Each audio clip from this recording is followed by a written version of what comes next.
अस्सलाम वालेकुम dear students. उम्मीद है आप सब खैरियत से होंगे। पब्लिक एडमिनिस्ट्रेशन के कोर्स में हम recently evolution of study of public administration के टॉपिक को डिस्कस कर रहे थे। हम देख रहे हैं कि पब्लिक एडमिनिस्ट्रेशन तो डे वन से इस दुनिया में मौजूद है, लेकिन जो पब्लिक एडमिनिस्ट्रेशन का सब्जेक्ट है ये वक्त के साथ साथ किस तरह इवॉल्व हुआ। इस सिलसिले में हमने सबसे पहले क्लासिकल स्कूल ऑफ थॉट को स्टडी किया। क्लासिकल स्कूल ऑफ थॉट के मानने वालों का ये ख्याल है कि बिजनेसेस को जस्ट प्रॉफिट मैक्सिमाइजेशन के लिए कोशिश करनी चाहिए।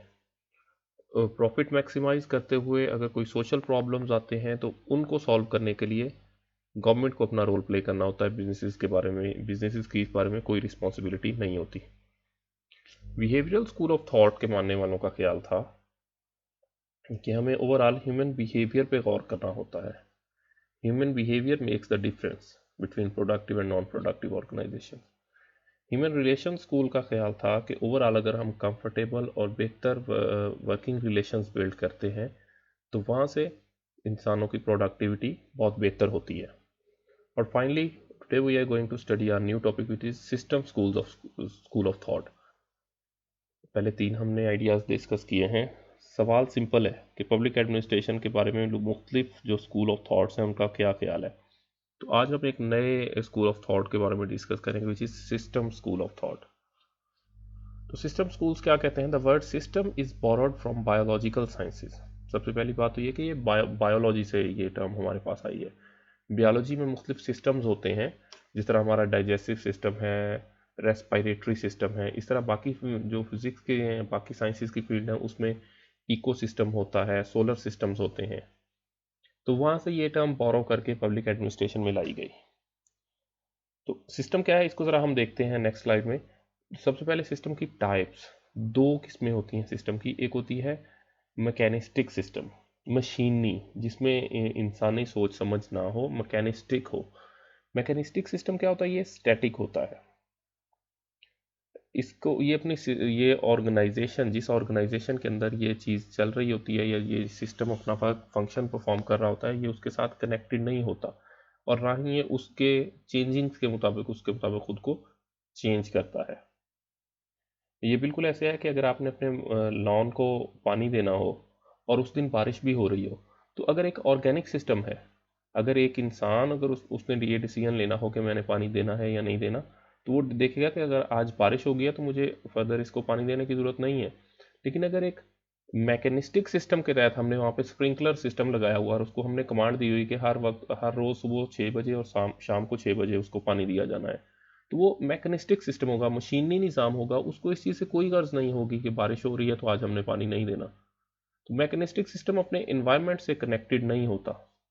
और ऑर्गेनिक सिस्टम क्या होता है? ये स्टैटिक नहीं होते। Organic system respond to external environment. Organic system जो होता है ये ओवरऑल एनवायरनमेंट के साथ कनेक्टेड होता है और एनवायरनमेंट में जो चीज़ें अप्स एंड डाउन्स हो रही होती हैं उसके मुताबिक ये खुद को अकॉर्डिंगली चेंज करता है।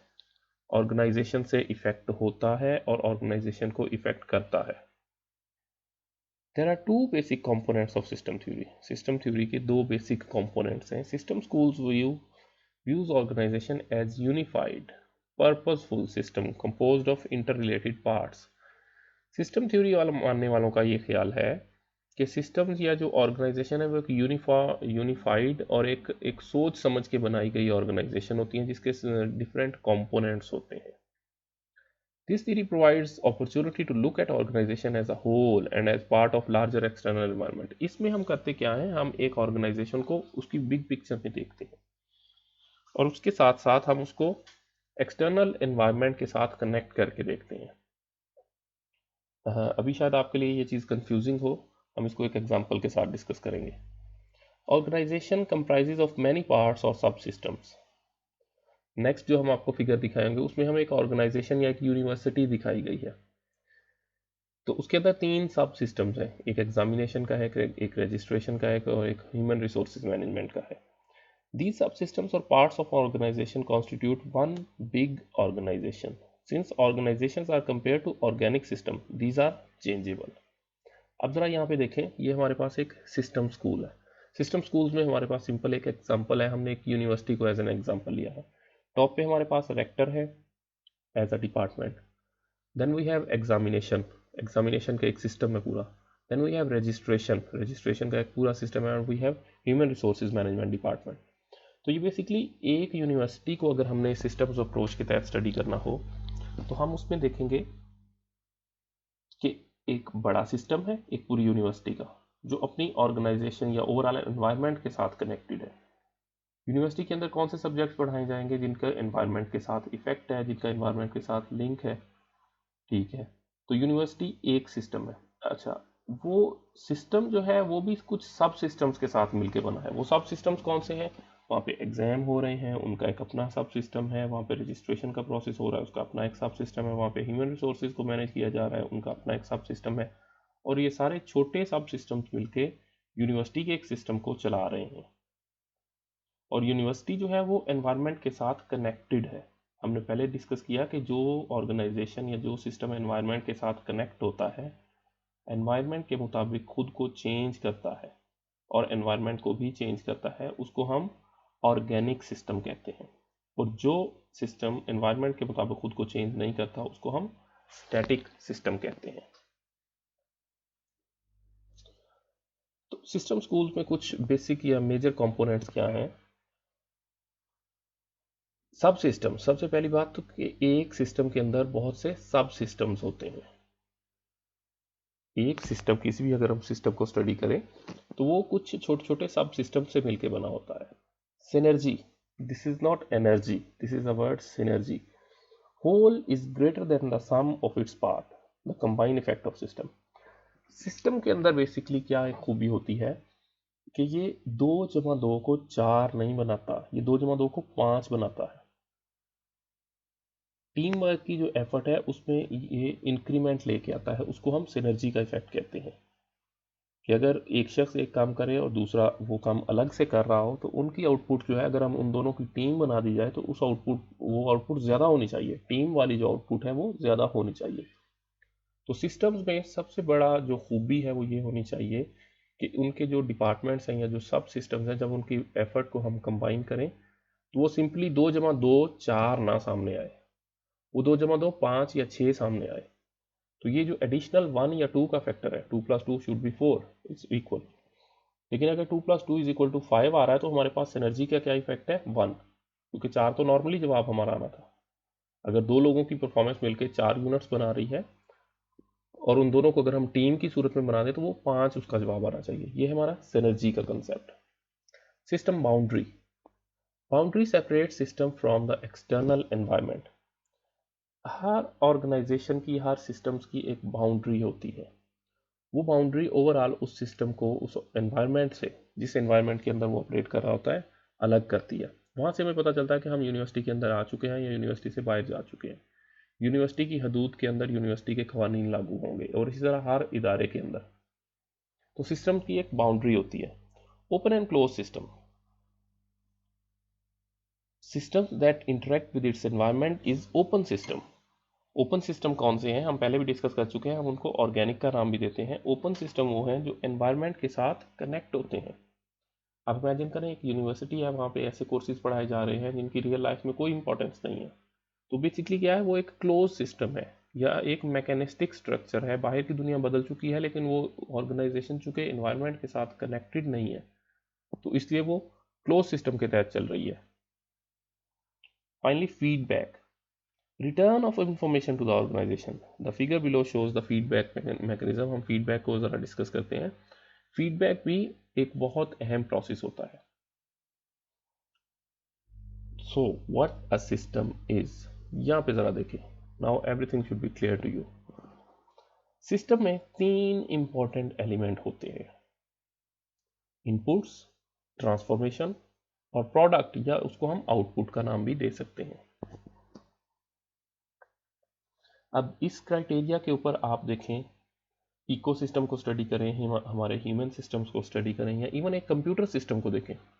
एक कंप्यूटर को अगर हम एक सिस्टम के तौर पे लें, मोस्टली हम कंप्यूटर्स को सिस्टम्स भी कहते हैं, तो उसके अंदर हमारे पास कुछ इंफॉर्मेशन होती है, हम उसको इनपुट देते हैं। Then we have certain transformation process, उस इंफॉर्मेशन को प्रोसेस किया जाता है, उस सॉफ्टवेयर को रन किया जाता है। And finally we have products और वी हैव आउटपुट्स। अगर हम इसी तरह बिल्कुल सिस्टम्स को बतौर एक ऑर्गेनाइजेशन लें, हम यूनिवर्सिटी को ऐसा सिस्टम स्टडी कर रहे हैं, तो यूनिवर्सिटी के अंदर इनपुट्स क्या हैं? हमारे पास लोग हैं, human, then we have financial inputs, then we have physical inputs. तो ये हमारी इनपुट्स हैं। ट्रांसफॉर्मेशन का प्रोसेस क्या होता है? Use of processes to change resources into goods and services. हम लोगों पे एक ओवरऑल लर्निंग का फेज अप्लाई करते हैं और उस लर्निंग के जरिए हम उनको ट्रांसफॉर्म करते हैं। किसी भी सिस्टम में जो दूसरा एलिमेंट है वो ट्रांसफॉर्मेशन का होता है। तो ट्रांसफॉर्मेशन में हम जो हमारे पास अवेलेबल रिसोर्सेज होते हैं उनको अप्लाई करके चीज़ों को कन्वर्ट करते हैं। And finally we have products और आउटपुट। आउटपुट में जो हमारी सिस्टम थ्योरी है वो हमें ये बताती है कि हमारे पास जो रिक्वायर्ड रिजल्ट्स हैं वो अचीव करते हैं हम। समटाइम्स जो एग्जैक्टली रिजल्ट्स हम लेना चाह रहे होते हैं वो रिजल्ट्स नहीं आ पाते। तो यहाँ पे आप देखते हैं कि फीडबैक के जरिए हम दोबारा से इनपुट्स में जाके चीज़ों को चेंज करते हैं। एक प्रोसेस हमने रन किया या एक सेमेस्टर हमने यूनिवर्सिटी में पढ़ाया, जो रिजल्ट्स हम चाहते थे वो रिजल्ट्स हम नहीं ले पाए, तो प्रोडक्ट्स या आउटपुट में जाके दोबारा से हम फीडबैक करते हैं इनपुट फेज में, और इस इनपुट फेज को दोबारा से हम रिकनेक्ट या रीएवैल्यूएट करते हैं। That's exactly a system is. तो यहाँ पे हम दोबारा से अपनी वही डिस्कशन को कंटिन्यू करते हैं कि पब्लिक एडमिनिस्ट्रेशन को हम सिस्टम्स अप्रोच के तहत स्टडी करना चाहते हैं। सिस्टम अप्रोच क्या है? जिसमें इनपुट होती हैं, ट्रांसफॉर्मेशन होती है और आउटपुट या प्रोडक्ट्स होती हैं। तो पब्लिक एडमिनिस्ट्रेशन में हमारे पास कुछ इनपुट्स आती हैं, वो ह्यूमन हो सकती हैं, वो फाइनेंशियल हो सकती हैं, वो फिजिकल हो सकती हैं। फिर हम उस पर कुछ ट्रांसफॉर्मेशन का प्रोसेस अप्लाई करते हैं और finally we want to take some results और products. So what's the summary? The theories or school of thoughts that we have tried to understand explain us one aspect of organization. हमारे सामने ये जो भी theories हमने पढ़ी हैं, इन्होंने ऑर्गेनाइजेशन का एक एस्पेक्ट हमारे सामने दिखाया है, एक तस्वीर का एक रुख दिखाया है। Therefore we cannot say that one theory is better than other. Of course ये बिल्कुल ऐसे है कि जैसे मैं आपसे एक सवाल का जवाब पूछूं क्लास में, एक स्टूडेंट उसका जवाब देगा, दूसरे स्टूडेंट का जवाब उससे कुछ डिफरेंट होगा, तीसरे स्टूडेंट का जवाब उससे कुछ डिफरेंट होगा। एंड सो जरूरी नहीं है कि डिफरेंट जवाब होना गलत है, एक पॉइंट ऑफ व्यू है आपका, you have your own point of view. तो इसी तरह पब्लिक एडमिनिस्ट्रेशन के बारे में मुख्तलिफ लोगों की मुख्तलिफ थ्योरीज हैं। In fact all theories studies are helpful in explaining organisational behaviour and explain us different aspects of organisation. तो जितनी ज़्यादा हम थ्योरी स्टडी करते जाते हैं उतनी हमें किसी भी सब्जेक्ट के बारे में बेहतर अंडरस्टैंडिंग मिलती है, हम उसको बेहतर तौर पे समझ पाते हैं। That's all for today's lecture. Thank you. Allah हाफिज़।